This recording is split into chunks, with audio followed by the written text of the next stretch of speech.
And we're live here in Nourish, Heal, and Thrive. I'm really excited. I have Jeannie here, and Jeannie and I met through Bump, which is our networking group, and we never haven't really talked much outside of those groups. So I'm excited to really get to hear her story and learn more about her. So Jeannie, thank you for being here.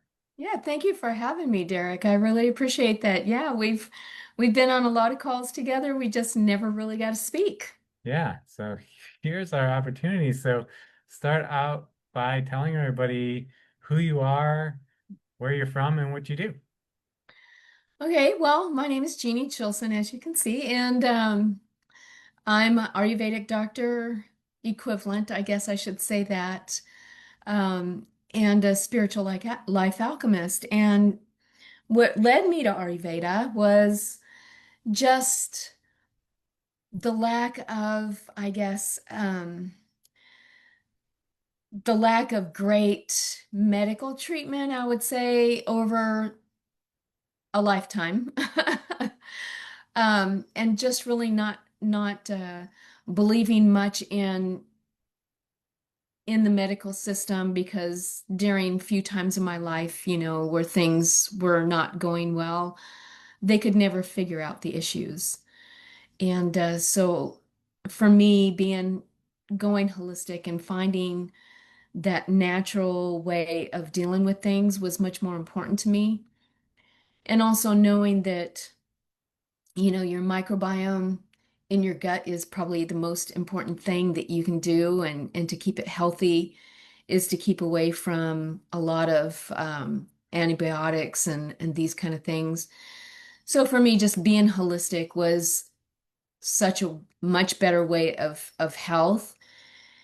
And knowing too that without all the medications and doing the holistic well-being got me into a better state of mind, into a better healthy body, and therefore given me a lot better connection with spirit. So that's my purpose of Ayurveda. I've been on this spiritual journey for a good long time.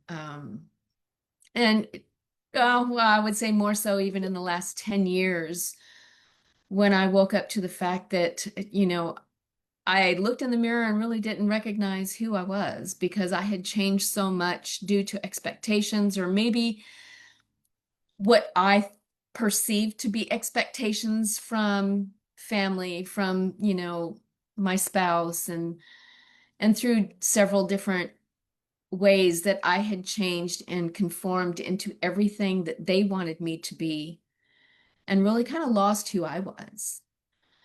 And what really gave me that realization is when my kids really started not wanting to be around me anymore because I wasn't that happy-go-lucky, really great mood person.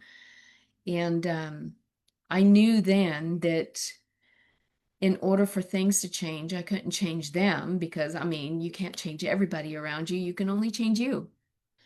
And so I started doing these deep spiritual dives into myself and doing a lot of shadow work that showed me the things that I really needed to let go in life, and started peeling away the layers of that onion, or the masks that I was wearing of being a mother, being, a wife, being a sister, being a daughter, being a leader, being a manager, being a restaurant owner, or being a business owner, or, all of these masks that we got to wear to really peel those off and figure out who really I am. And so that's been my journey. That's beautiful, and thank you for sharing that. I noticed you said that you did the shadow work, and a lot of people really aren't ready to do the shadow work. How much work did you do before, and what did you find, or what do you want to share more about that? So, well, I can say, I really decided that I was going to take this deep dive and to do whatever it took for me to get in a better state and frame of mind, because for years, due to, you know, an abusive first marriage and due to, my second marriage where I just felt like I was not seen or heard, or my thoughts or feelings really didn't make a difference. And not only in my marriages, but with my kids as well.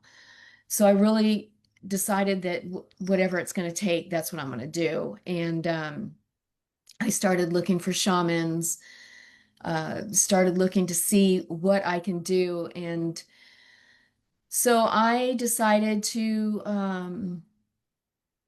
get into yoga, and that was my very first initiation into just even in the yoga training, but that initiation into who am I? What are the issues that were really getting to me, and facing those things, because yeah, people really don't want to go inside. We hide things in the deep layers within us.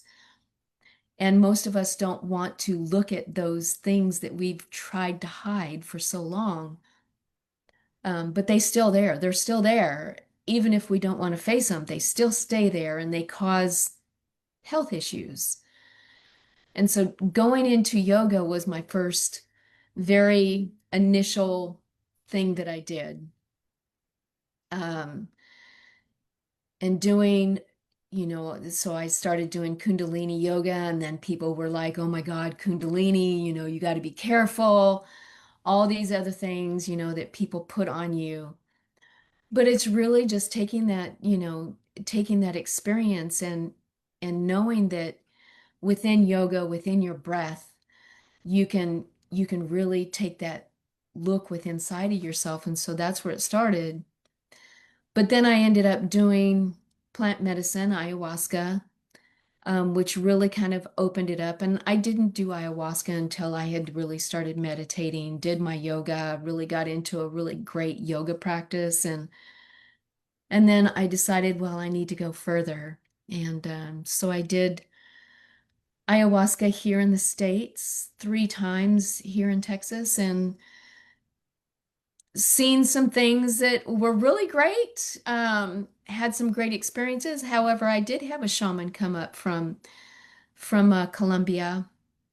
And of course, when you go into these experiences, if you have not really tried to go within before, it can really cause some deep-seated issues.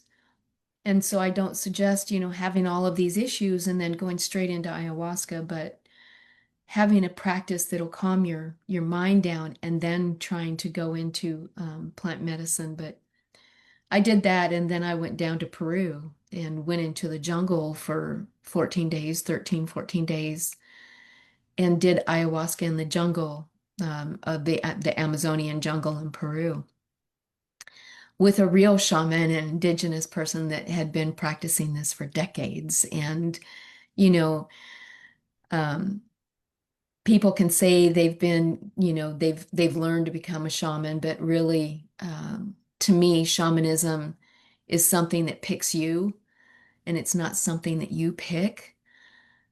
And so those are the people that I really wanted to get into. And so I went down there, and found him through a course that I took on plant medicine of the Amazon. So, um, yeah, so I did that, which really brought up, I mean, the first few days were really great, but it really brought up some, you know, really dark issues that I had with inside myself I didn't even know I had.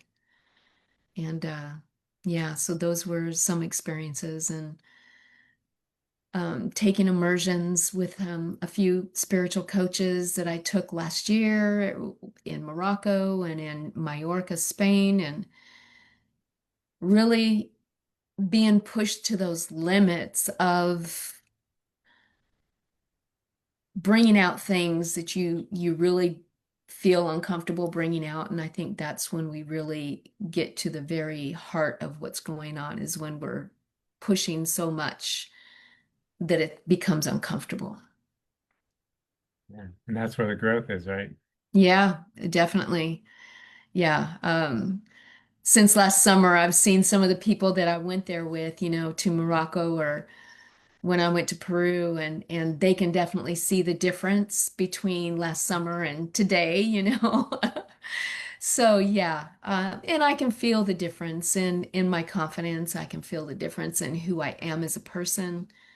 Um, and just knowing that when you lose the ego, or when you not lose it completely, because we need ego, but when you can lose the judgmental part of you and accept people for who they are or where they are in their journey, and just know that everybody has a backstory of why they are the way that they are, it gives you that ability to be more accepting, to be more compassionate, to be more loving. And that's kind of where I have found myself at this point in my life. Beautiful. Really appreciate you sharing. And with all this on your journey, you had a really big journey. How do you feel now? What kind of results are you seeing in Well, your life? I mean, I've taken a lot of coaching courses, and just trying to get out of feeling like I wasn't good enough, because for decades, 4.5 decades to be exact, I really kind of didn't talk to myself in a very, very nice manner, because, just because of the events in my life, going through an abusive marriage where I was told that I was not a good person, and those are not the words that I was being called. And, just in the second marriage where, I just really didn't feel like I was important. So of course, I told myself all kinds of things like you're a piece of shit, nobody wants you, and um you can never do anything right, you never do enough, there's always something that you're missing, blah blah blah. I mean, I went on and on and on. I think every bad word in the book I probably called myself, which really wasn't doing great for my for my personal well-being.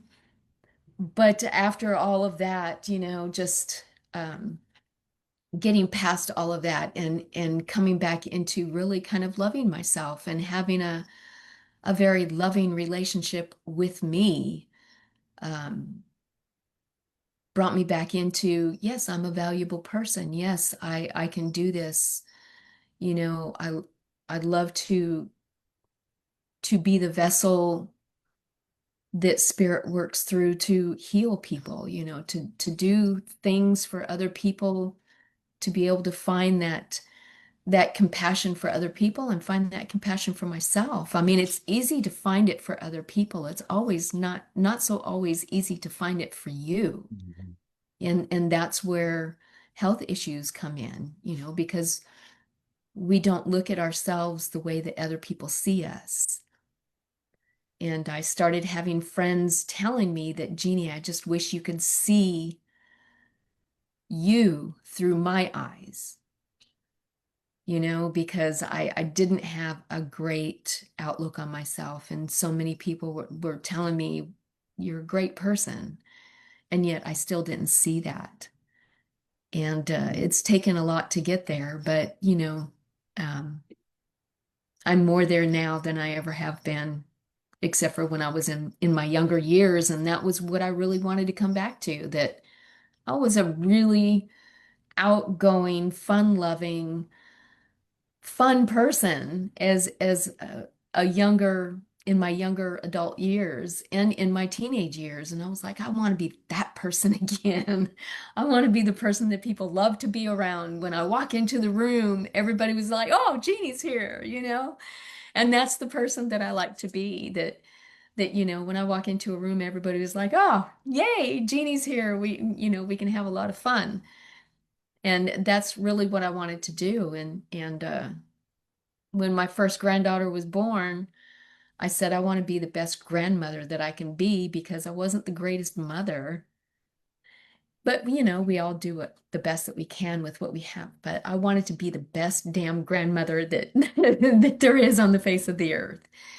And that's what I set out to do, and that's what I'm becoming.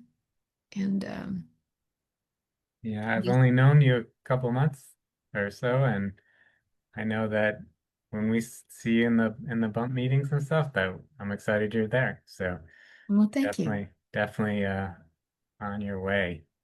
So Um, now you help other people, I do.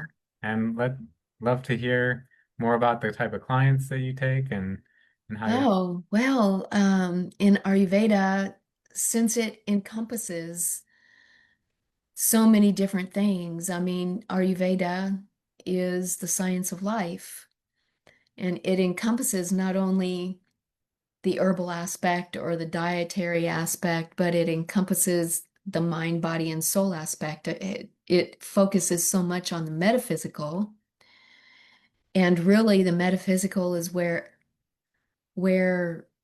all of our health issues start. Um, so I have had over 250 clients over the last 6 years that I've been doing Ayurveda.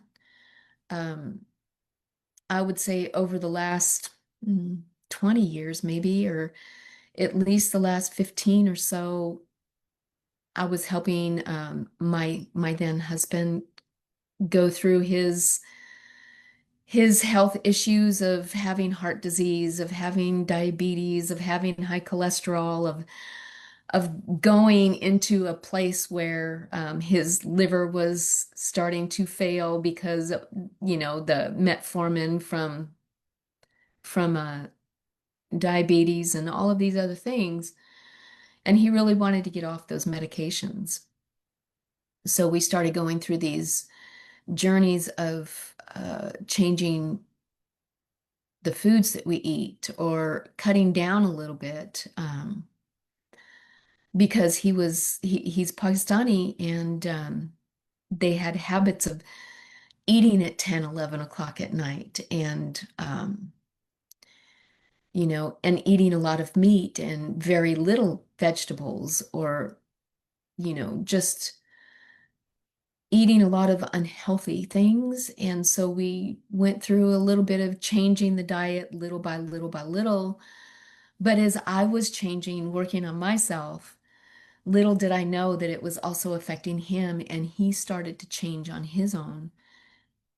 But through dietary and everything, we finally got him off the metformin. We got the cholesterol thing under control.